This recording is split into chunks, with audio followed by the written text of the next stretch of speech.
नमस्कार. जय हिंदू राष्ट्रम. जय शिवराय. जय शंभूराजे.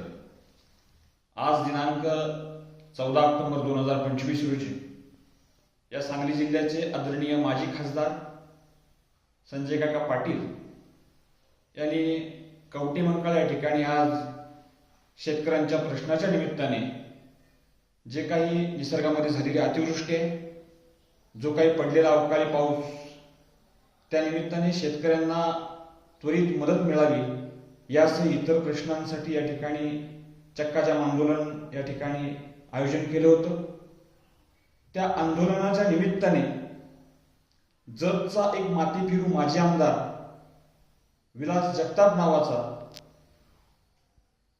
मला या गोष्टीची कल्पना नाही आहे की काकाश्रींनी त्यांना आमंत्रण केलं होतं का आणि कोणी बोलवलं, परंतु त्या आंदोलनाच्या ठिकाणी येऊन आंदोलनाचे मुद्दे सोडून ज्या मुद्द्यांसाठी आंदोलन उभं केलं, ज्या मुद्द्यांसाठी त्या ठिकाणी सर्व शेतकऱ्यांना बोलावण्यात आलं, ते सर्व मुद्दे बाजूला सारून त्या मातीफिरू माजी आमदारांना या ठिकाणी त्यांचे वैयक्तिक काय देवेंद्र फडणवीसांबरोबर काही वादविवाद असतील काय त्याची मला कल्पना नाही, परंतु एका व्यक्तीला मध्ये घेऊन या माजी आमदाराने या ठिकाणी हिंदुत्वाची बदनामी करण्याचा प्रयत्न केला.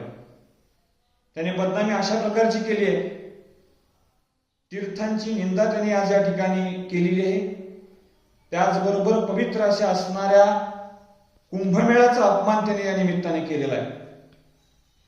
त्याचबरोबर हवे असणारे तुकाराम महाराजांचे श्लोक घेऊन त्याला हवा असणारा उद्देश पुढे रेटून त्याने त्या ठिकाणी जनतेशी संवाद साधण्याचा प्रयत्न केला. त्याचबरोबर त्याने हिंदू धर्मातील पूजाविधी असतील, पूजापाठ असतील, ह्या पूजापाठाला वैज्ञानिक बेस आहे, वैज्ञानिक अधिष्ठान आहे, हे कदाचित त्या मातेफिरूला याची जाणीव नसेल. विज्ञान या नावाखाली त्याने धार्मिक विधींचा या ठिकाणी आज अपमान केला, तीर्थांचा अपमान केला.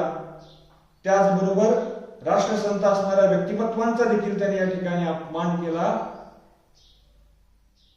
विलास जगताप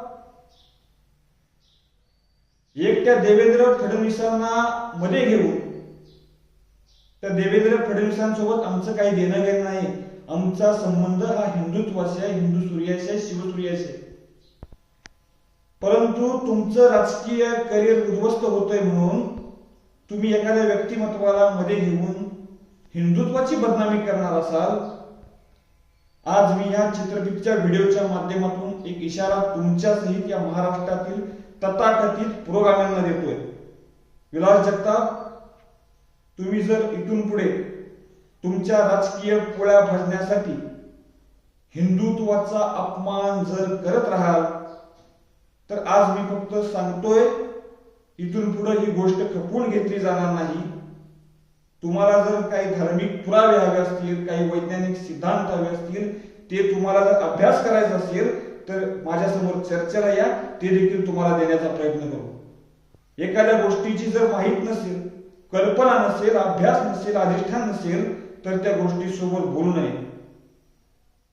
त्याचबरोबर मला हे देखील सांगायचं आहे, तुम्ही ज्यांच्या सोबत आंदोलन स्थळी होतात ते व्यक्तिमत्व धार्मिक आहे, धर्माला मानणारा आहे, पाप पुण्याचा हिशोब मानणारा तो मनुष्य आहे. त्याच्यासोबत असताना देखील हे तुम्ही धैर्य दाखवलंय. मला तर ह्या गोष्टीची शंका येते की त्या व्यक्तीचं आंदोलन बदनाम करण्यासाठी तुम्ही कदाचित तिथे आला होता की काय. या निमित्तानं विलास जगतापांसहित सर्व व्यक्तींना, अशा विचारांच्या व्यक्तींना या ठिकाणी आवाहन करतोय असं म्हणतोय मी, आवाहन देतोय असं म्हणलो नाही. मी आवाहन करत आहे, इथून पुढे तुमच्या व्यक्तिगत राजकारणासाठी हिंदुत्वाचा उल्लेख जर तुम्ही करत राहाल तर त्याचं उत्तर तुम्हाला त्याच पद्धतीने दिलं जाईल. आणि जर असा तुम्ही प्रयत्न चालूच ठेवला तर या हिंदुत्वाच्या शिवसूर्यासमोर तुमचा निपात झाल्याशिवाय राहणार नाही, हे देखील या निमित्ताने लक्षात ठेवा. जय शिवराय. जय शंभूराजे.